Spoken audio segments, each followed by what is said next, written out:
Dear viewers, मैं गरिमा स्वागत करती हूँ आप सभी का मेरे channel quick learning with ease पे। आई होप आप सभी बहुत अच्छे होंगे।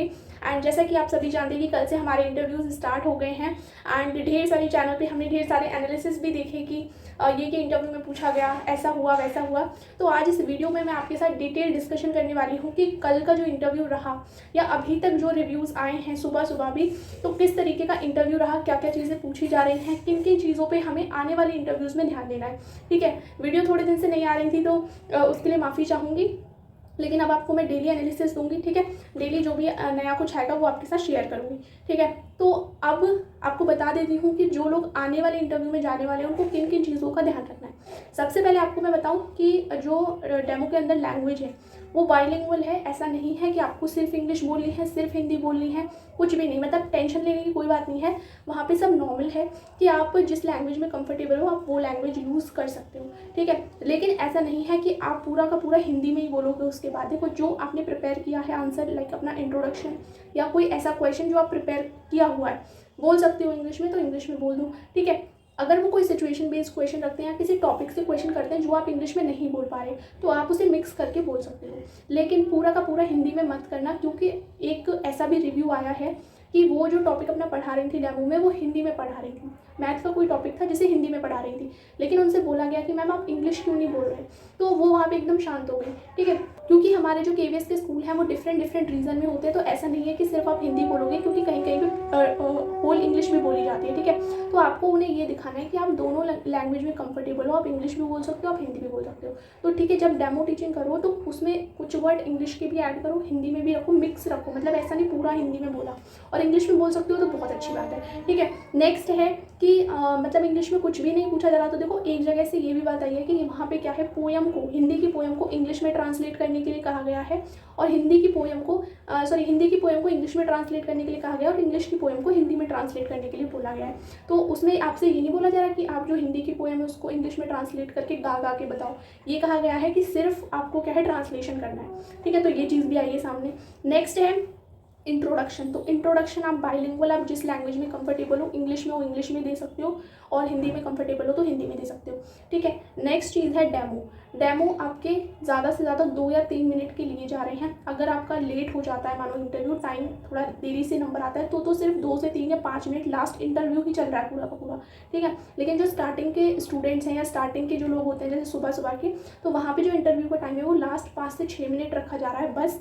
इसके बाद आपका इंटरव्यू मतलब डेमो नहीं लिया जा रहा, उसके बाद बस 5 से 10 मिनट में आपका इंटरव्यू को कंप्लीट कर दिया जा रहा है। और कहीं कहीं पे तो सिर्फ 2 या 3 मिनट का ही डेमो लिया जा रहा है, मतलब आप स्टार्ट ही कर पाते हो टॉपिक को, उससे पहले वो आपको स्टॉप कर देते हैं। तो इस चीज़ में आपको क्या ध्यान रखना है, देखो सबसे ज़्यादा फोकस आपको करना है फर्स्ट एंड सेकंड क्लास में। वहाँ पे फर्स्ट एंड सेकंड क्लास पे मेजर फोकस किया जा रहा है, वहीं से टॉपिक आपको दिए जा रहे हैं कि आप एडिशन पढ़ा कर दिखाओ, सब्ट्रैक्शन पढ़ा कर दिखाओ। ठीक है, और 2 या 3 मिनट दिए जा रहे हैं, ज़्यादा टाइम नहीं दिया जा रहा। तो मतलब आपको क्या है कि जो आप स्टार्टिंग करते हो, अपना इंट्रो देते हो, उसमें आपको ज़्यादा टाइम वेस्ट नहीं करना है। मुश्किल से मुश्किल 30-40 सेकंड में अपना इंट्रो देके अपना टॉपिक स्टार्ट कर देना है। ठीक है, और टॉपिक को आप इस तरीके से आप स्टार्ट कीजिए। देखिए, जो भी आपने अभी तक डेमो तैयार किए थे उनको अलग रखिए। अब आप क्या कीजिए, जो फर्स्ट एंड सेकंड क्लास के छोटे छोटे टॉपिक है, एडिशन, सब्ट्रैक्शन या नाउन हो गया, या छोटे से कोई टॉपिक हैं, तो उनको क्या है आप स्टार्टिंग से कैसे तैयार करोगे। मतलब सिर्फ 2-3 मिनट में आप ऐसा क्या बोल दो जिससे वो इंप्रेस हो जाए।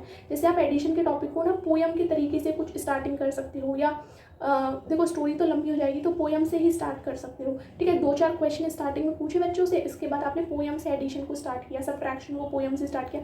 कुछ ऐसी टेक्निक बनाओ जिससे आपका स्टार्टिंग में जो एक कहते हैं ना कि प्रेजेंटेशन हो बिल्कुल स्टार्टिंग की, वो अच्छी रहे। क्योंकि वो इतना लंबा टाइम दे नहीं रहे कि आप किसी टॉपिक को पूरा पढ़ाओ। तो पूरा पढ़ाने के पीछे मत भागो, सिर्फ ये रखो कि मैं 2-3 मिनट में अच्छी अच्छी बातें क्या बोल दूँ, वो ध्यान रखो। ठीक है, इसके बाद नेक्स्ट है सब्जेक्ट रिलेटेड क्वेश्चन। देखो, मैंने आपसे पहले भी कहा था कि अगर आप देने जा रहे हो इंटरव्यू तो आप एटलीस्ट अपनी 10th क्लास तक की नॉलेज रखो, क्योंकि वो आपके क्या है, जो आपका बायोडेटा है उसमें आपके इंट्रोडक्शन को तो कभी कभी स्किप कर भी दे रहे हैं, इंट्रो ले भी नहीं रहे। एंड में जब बच्चों का नंबर आता है उनका इंट्रो भी नहीं लिया जा रहा, स्टार्टिंग में लिया जा रहा है। लेकिन क्या है, वो इंट्रो के बाद सीधा आपकी ग्रेजुएशन के सब्जेक्ट्स को देख रहे हैं कि आपने किससे ग्रेजुएशन किया, वहाँ से आपसे 2 से 3 क्वेश्चन पूछे जा रहे हैं। जो बच्चा साइंस का है उससे साइंस से पूछे जा रहे हैं, मैथ का मैथ से रिलेटेड कुछ, एसएसटी का है एसएसटी से रिलेटेड कुछ। ठीक है, तो अगर आपने वीडियोस मेरे नहीं देखे, मैंने साइंस के इंपॉर्टेंट जो टॉपिक है उनको कंप्लीट कराया था, मैं डिस्क्रिप्शन में आपको लिंक दे दूँगी, वो देख लेना। जिन भी बच्चों का ग्रेजुएशन में साइंस सब्जेक्ट रहा है, 12th में साइंस बायो रहा है, तो वो उन वीडियोस को देख सकते हैं। तो अब तो इतना टाइम नहीं है कि आप अपने एनसीईआरटीज़ को कंप्लीट करें, लेकिन और जो भी मेजर पॉइंट है आप उन पर ध्यान दे सकते हो। ठीक है। एक और चीज़ कि आपको ना अपना कन्फर्मेशन पेज, जो कि आपने फॉर्म भरा था उसके नीचे आपको एक कन्फर्मेशन पेज भी मिला होगा, उसका आपको प्रिंट आउट ज़रूर लेके जाना है, वो वहाँ पे से मांग रहे हैं, तो आप अपना प्रिंट आउट उसका निकलवा लेना, ठीक है। नेक्स्ट है मार्कशीट। देखिए जो आपने डिप्लोमा किया है, आपने BTC किया है, तो BTC के जो डिप्लोमा है उसकी आप तीनों जो भी आपकी सेमेस्टर है या ईयर है उनकी सारी की सारी मार्कशीट आपको लेके जानी है। ऐसा मत करना कि फर्स्ट की ले गए, थर्ड की ले गए, सेकंड की मिली नहीं तो हम नहीं ले गए, या सीधी फाइनल की ले गए हम, ऐसा मत करना। तीनों ईयर की जो भी जितने भी आपके ईयर हैं उनकी सबकी क्या है आपको मार्कशीट लेके जानी है, ठीक है। ओरिजिनल सारे अपने डॉक्यूमेंट्स लेके जाना। और अगर आपके नेम में कोई गलती है, आपके एड्रेस में कोई गलती है, तो प्लीज़ एफिडेविट बनवा लो, क्योंकि आपको ना वहाँ DV से ही बाहर कर दे रहे हैं, मतलब आपको इंटरव्यू के लिए तो अंदर जाने भी नहीं दे रहे, ठीक है। तो इन चीज़ों में आप ना फंसो, इसलिए एफिडेविट की ज़रूरत है तो एफिडेविट बनवा लो, ठीक है। और कास्ट सर्टिफिकेट में अगर कोई प्रॉब्लम है, देखो जिसने भी अपना कास्ट सर्टिफिकेट रिन्यू करवाया है, जैसे OBC NCL वाले हैं, EWS वाले हैं, तो आप ना पुराना भी अपना साथ लेके जाओ, ठीक है, और नया भी लेके जाओ जो रिन्यू कराए, तो जिससे कि आपको प्रॉब्लम ना हो, ठीक है। इसके बाद पंचादी कॉन्सेप्ट पर डेमो दे, मैंने आपको एक वीडियो कराया था जिसमें मैंने आपको ये बताया था कि पंचादी के जो 5 स्टेजेस हैं आप उसको उस पर डेमो कैसे दोगे, कि आपने first step, second step, third step, ये मैंने वीडियो आपको दिया था घड़ी के ऊपर, टिक टिक टॉक टॉक, ठीक है। वो वीडियो आपने नहीं देखा, आप देख लेना। एक बोला गया था एक स्टूडेंट से कि आप जो पंचादी के 5 स्टेजेस हैं उस पर हमको डेमो दे के दिखाओ, ठीक है। मतलब उससे ज़्यादा लंबा ऐसे डेमो नहीं लिया कि आप 5 स्टेप ही कंप्लीट करो, मतलब 2-3 स्टेप भी उसे रोक दिया। फिर उससे पूछा गया कि आपने जो भी पढ़ाया इसमें आपने कौन कौन से स्टेप्स यूज़ किए, हमें वो बताओ, ठीक है। तो ये आप देख लेना। इसके बाद नेक्स्ट है कि हाँ, एक टॉपिक आप ऐसा तैयार कर लो, 1 से 2 टॉपिक जो आपसे बोला जाए कि आप इसे इनोवेटिव तरीके से पढ़ाओ।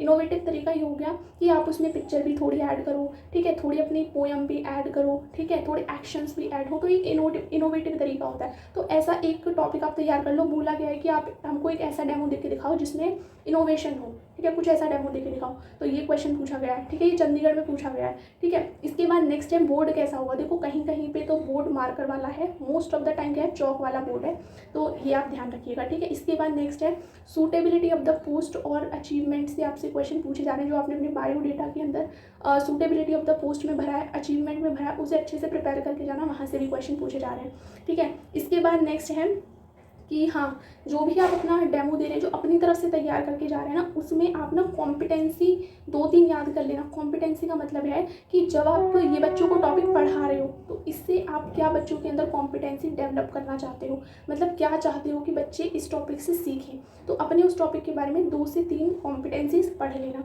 इसके बाद केवी कल्चर से अभी तक क्वेश्चन नहीं पूछा गया, किसी ने भी नहीं बताया कि केवी कल्चर से हमसे कोई स्कीम पूछी गई, लेकिन NEP से क्वेश्चन पूछा गया, निपुण से क्वेश्चन पूछा गया, FLN से पूछा गया, इन 3 टॉपिक से क्वेश्चन पूछा गया है, ठीक है। और NEP को अच्छे से एक बार पढ़ लेना। NEP की जो पहले वाली NEP है और अब वाली NEP में क्या डिफरेंस है, इस पर मैं वीडियो आपको जल्दी दे दूँगी अभी, ठीक है। तो आपने मेरे पास एक कमेंट भी आया था कि मैम इनमें डिफरेंस बता दीजिए, तो मैं वो आपको बता दूंगी।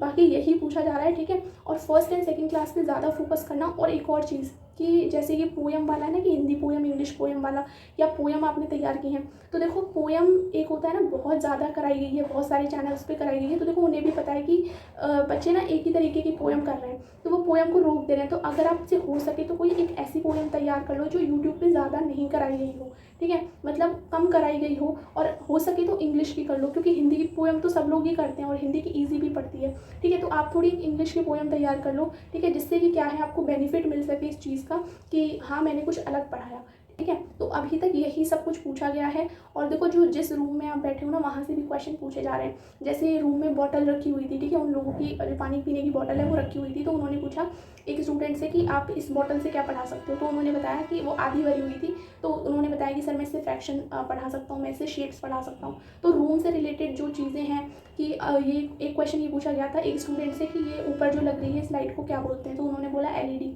तो बोला कि फ्लोरोसेंस किसको बोलते हैं। इस तरीके के क्वेश्चन हो रहे हैं। आपसे एक क्वेश्चन पूछा जा सकता है चौक है, चौक किससे मिलकर बनती है, ये क्वेश्चन पूछा जा सकता है, ठीक है। तो इस तरीके के रूम रिलेटेड क्वेश्चंस भी पूछे जा रहे हैं, मतलब उनके मन में जो आ रहा है, मतलब वो डिपेंड करता है कि वो उस वक्त आपसे क्या पूछेंगे। एक और चीज़ सिचुएशन बेस्ड क्वेश्चन, तो देखो सिचुएशन बेस्ड क्वेश्चन चंडीगढ़ में बहुत ज़्यादा पूछे गए हैं, ठीक है।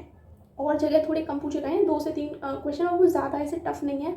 एक लाइक उन्होंने बोला है कि जैसे बच्चे क्लास में ऊधम कर रहे हैं तो आप क्या करोगे, सारे बच्चे क्लास में रो रहे हैं तो आप क्या करोगे, ठीक है। अगर आप स्कूल में लेट पहुंचते हो और आपकी प्रिंसिपल गेट पे खड़ी है तो आपका क्या रिएक्शन रहेगा, आप क्या जवाब दोगे, ठीक है। तो इस तरीके के क्वेश्चन आपसे पूछे जा रहे हैं, ज़्यादा टफ नहीं है, ठीक है। और देखो टॉपिक्स जो हैं वो खुद से भी दिए जा रहे हैं और रैंडम भी दिए जा रहे हैं, most of the time random दिए जा रहे हैं, ठीक है। तो आपको घबराना नहीं है। और एक और चीज़, जब आप बोर्ड पे पढ़ा रहे हो तो वो आपका सब कुछ देख रहे हैं, मेन चीज़ आपका कॉन्फिडेंस देख रहे हैं कि आप घबरा तो नहीं रहे पढ़ाते वक्त, आप कुछ खुद ही तो नहीं मतलब फबल कर रहे, इस तरीके का देखा जा रहा है, आप खड़े कैसे हैं, आप लिख कैसा रहे हैं, ये सब देखा जा रहा है, ठीक है। तो इस चीज़ का ध्यान रखें। एंड यही था आपका ओवरऑल एनालिसिस, जितने भी मैंने अभी तक वीडियो देखे मैंने सारा निचोड़ आपको बताया है, ठीक है। आगे जो भी एनालिसिस होगा, जो भी चीज़ें मुझे नहीं मिलेंगी वो मैं आपको क्लियर कर दूंगी, ठीक है। होप सो आपको ये वीडियो अच्छा लगा होगा। एंड वीडियो अगर अच्छा लगा है तो प्लीज़ इसको ज़्यादा से ज़्यादा शेयर करें, चैनल को लाइक करें, सब्सक्राइब करें। फिर मिलते हैं एक नई वीडियो के साथ, जब तक के लिए थैंक्स।